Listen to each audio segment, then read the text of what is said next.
মালয়েশিয়ায় যেতে অপেক্ষায় থাকা বাংলাদেশি কর্মীদের জন্য নতুন সুখবর। দীর্ঘদিন বন্ধ থাকার পর আবারও খুলছে মালয়েশিয়ার শ্রমবাজার। নতুন করে কর্মী নিয়োগের প্রক্রিয়া শুরু হওয়ায় মালয়েশিয়ায় যাওয়ার অপেক্ষায় থাকা হাজারো বাংলাদেশিদের মধ্যে দেখা দিয়েছে আশার আলো। চলতি বছরে 1 আগস্ট থেকে শুরু হয়েছে নতুন বিনিয়োগ প্রক্রিয়া। সংশ্লিষ্ট কার্যক্রম ঠিকভাবে এগোলে আগস্টের শেষ সপ্তাহ থেকে কর্মীদের মালয়েশিয়া পাঠানোর প্রক্রিয়া শুরু হতে পারে।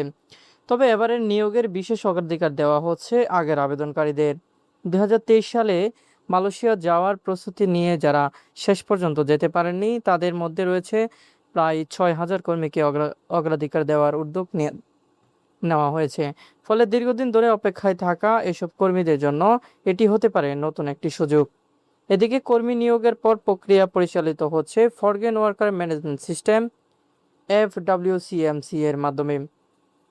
এরই মধ্যে নিয়োগকর্তাদের জন্য কর্মী নেওয়া কোটা বরাদ্দর কার্যক্রম সক্রিয় হয়েছে বলে জানানো গিয়েছে। এতে মালয়েশিয়ার বিভিন্ন প্রতিষ্ঠানে নতুন করে বাংলাদেশি কর্মী নিয়োগের আবেদন করতে পারবে। তবে সুখবরের পাশাপাশি রয়েছে বড় ধরনের সতর্কতা। শ্রমবাজার খোলার খবর ছড়িয়ে পড়ার পরপরই আবারও সক্রিয় হয়ে উঠতে পারে দালাল, মধ্যস্থভোগী ও প্রতারক চক্র। অতীতে শ্রমিকদের কাছ থেকে অতিরিক্ত টাকা নেওয়া, মিথ্যা প্রতিশ্রুতি দেওয়া কিংবা নিয়োগ প্রক্রিয়া দিয়ে বিভ্রান্ত তৈরির অভিযোগ ছিল। তাই মালয়েশিয়া যেতে আগ্রহীদের উদ্দেশ্যে গুরুত্বপূর্ণ পরামর্শ: কোনো দালালের কথায় যাচাই ছাড়া টাকা দেবেন না। নিয়োগের কাগজপত্র, কোটা এবং সংশ্লিষ্ট প্রক্রিয়া সম্পর্কে নিশ্চিত হয়ে তারপর সিদ্ধান্ত নিন। দুই দেশের সরকারের মধ্যে ধারাবাহিকতা আলোচনার পর শ্রমবাজার পুনরায় চালুর উদ্যোগ নেওয়া হয়েছে।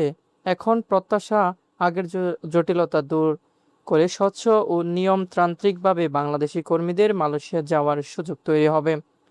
মালয়েশিয়ার শ্রমবাজারের এই নতুন সুযোগ কতটা কার্যকর হয় সেটি এখন দেখার বিষয়।